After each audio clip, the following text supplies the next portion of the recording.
I can do one pull-up. That's how many pull-ups I can do. One. That's where I stop, at one. A lot of people are like, Tommy, why don't you do more than one pull-up? You should be able to do more than one pull-up. But I think one is the perfect amount of pull-ups to be able to do. Yeah. Because when in real life are you ever going to have to do more than one pull-up? When is that situation ever going to happen? Like, even if you're hanging off a cliff, you just got to get up there one time. Yeah. It's not like you're going to get up there and be like, you know what, I'm going back down a couple more times. Today's the day I'm going to beat my record. Are there sharks down there? This just feels right.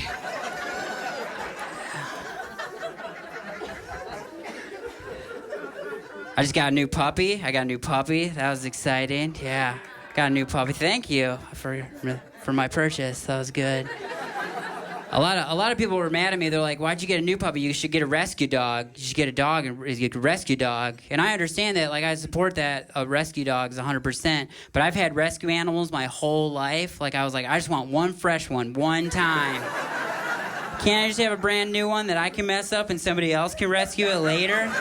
Yeah. So technically, it's still a rescue dog, just not right now. Everybody wins. My wife wanted a rat for a pet. She wanted a rat for a pet a while ago, which I was like, oh, people have those for pets? I thought they just lived in sewers and stuff, but you want to bring one into the house and raise it? That sounds like an adventure. So, and I love my wife a lot, so I was like, you want a rat? We're going to get a rat. Let's go get a rat. So we went to the Humane Society and we bought a rat. Here's some advice if you're doing any rat purchasing in your future. Definitely go new on the rat. You want to go new on the rat. Don't go rescue on the rat. Yeah. Pay the extra $3 and get a brand new rat.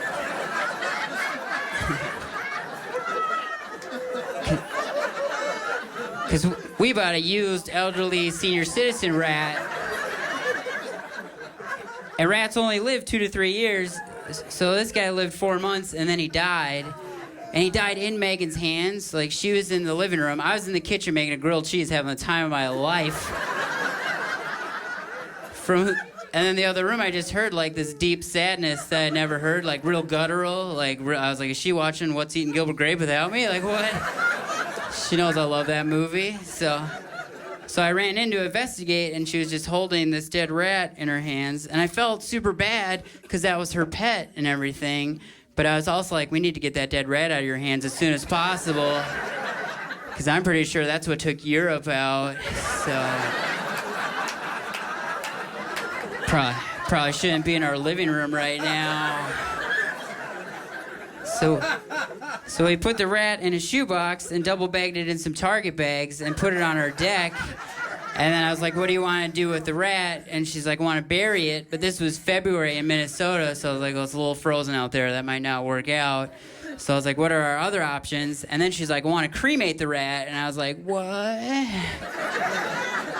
Well, I did just finish that grilled cheese. I could knock a rat out, I guess. I never thought about that. I didn't know. She's like, what? I was like, oh, you mean professionally get it done? Yeah, that's what I was thinking, too. I don't know what you're thinking. You want to pay somebody to do that. Yeah, that sounds... So we looked into rat cremation, and there's places that would do it. They would cremate your rat, but it was going to cost $100 to cremate the rat, which exceeded our rat cremation budget by $100. Just missed it.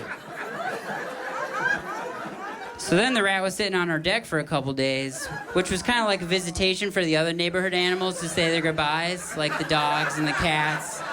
And the raccoon's like, I like that thing you do with the wheel. That was real special. So then Megan came home, and I was like, we got to figure out what we're going to do with this rat. So what we decided to do was just drive around the city until we found the most beautiful, amazing spot that had a garbage can. And we laid Lex Luthor to rest. So he was by a really pretty lake for a day, and then he was carted off to a giant landfill. And then when we thought about it, we were like, that's probably where he wanted to be the whole damn time. We should have just bought him and dropped him off at the landfill. Thank you guys so much.